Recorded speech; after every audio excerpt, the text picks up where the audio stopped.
UAE's #1 talk radio station. This is the Business Breakfast On Dubai Eye 103.8. Let's talk procurement. Let's talk supply. Why? Because procurement leaders across the world at the moment have been reporting a modest easing of supply chain anxiety compared with what year on year and the record high levels earlier this year as well. That's just one of the findings of an in-depth report, the Q3 2025 CIPS Pulse Survey, compiled by the aforementioned Chartered Institute of Procurement and Supply.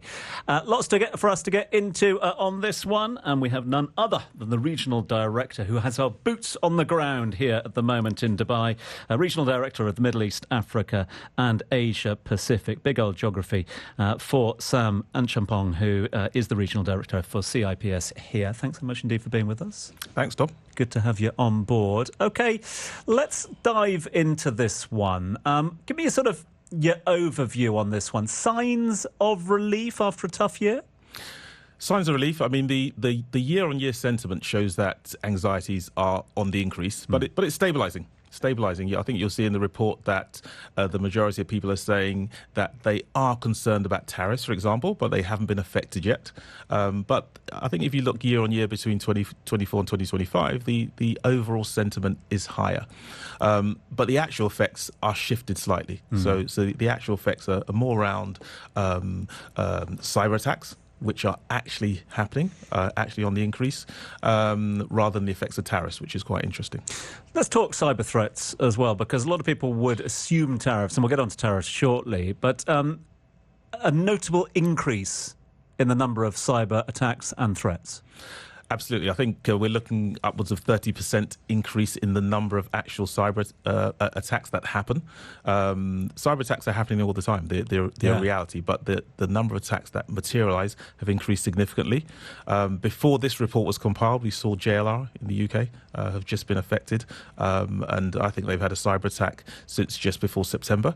I mean, they employ 34,000 staff and 120,000 staff in the supply chain in the UK. Probably 700 businesses. They've been affected. They've not been able to produce a car since the 1st of September. And that's costing them something like 50 to 70 million pounds a week. So that's the effect of cyber attacks.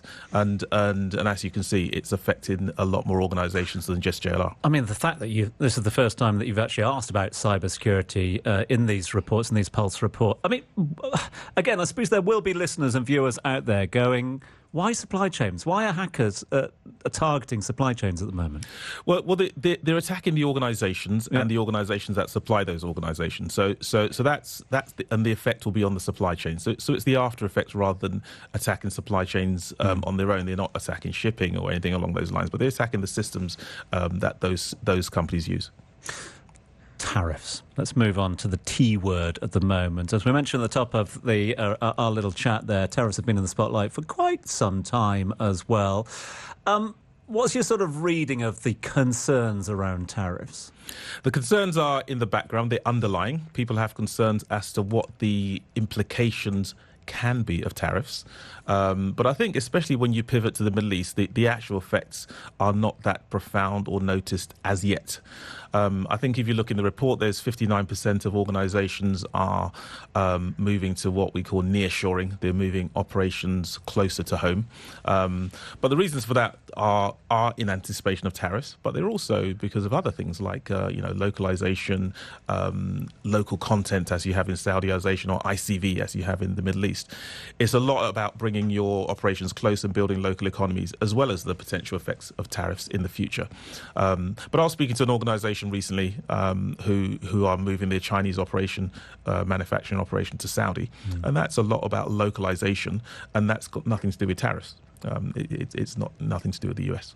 Can't talk tariffs without talking geopolitics, and obviously we know that is something that has impacted the region for quite some time. Obviously big news overnight, and we'll get more on that at the top of the hour shortly. But in terms of the tariffs and with that element, not a big question mark, but a small question mark around both of those, is that forcing procurement departments to look a little closer to home in terms of results and suppliers? It absolutely is. And geopolitics is the number one underlying concern for the elevated concern in the CIPS Pulse Survey, and that is making people think, right, what happens in certain jurisdictions, and we can't predict what those jurisdictions are going to be. So let's make sure we keep things a little bit closer to home. Contracts need to be renegotiated at the moment. Is that something you're seeing more of? Yeah, that's number 2 on the list. So after you've spoken about nearshoring, the renegotiation of contracts is the absolute number 2, because the contracts at the moment are clearly not fit for purpose in such a movable and changeable world. So what the benefits of nearshoring at the moment? Again, is that just a sort of a security play by a lot of procurement experts out there? It is. It's a security play. That's number 1. But the second, obviously, governments are looking to build up local economies as well, and that's a knock-on effect, and also sustainability as well. You're reducing your carbon footprint. So the Made in the Emirates tag that we've talked a lot about here on the show as well. GCC, big play on manufacturing and distribution bases as well. Again, from your reading and from your findings and from what you're hearing from those in the industry, if tariffs are a loss for a lot of industries and economies the world over, US tariffs that is, could that be a win for the GCC, this region, in terms of resupply and redistribution? In the short to medium and long term, absolutely, and it's already happening. And the infrastructure is already in place, whether it's in Abu Dhabi or in Dubai, from Kizad to Jebel Ali. The infrastructure is there to support that, and it's already happening. So organisations I speak to are already making use of those facilities to redesign their supply chains. I think that's the terminology. People are redesigning their supply chains to be more nearer to their shores, and tariffs have been a real push to make that happen a lot quicker than it would have done otherwise. Final one from you, Sam.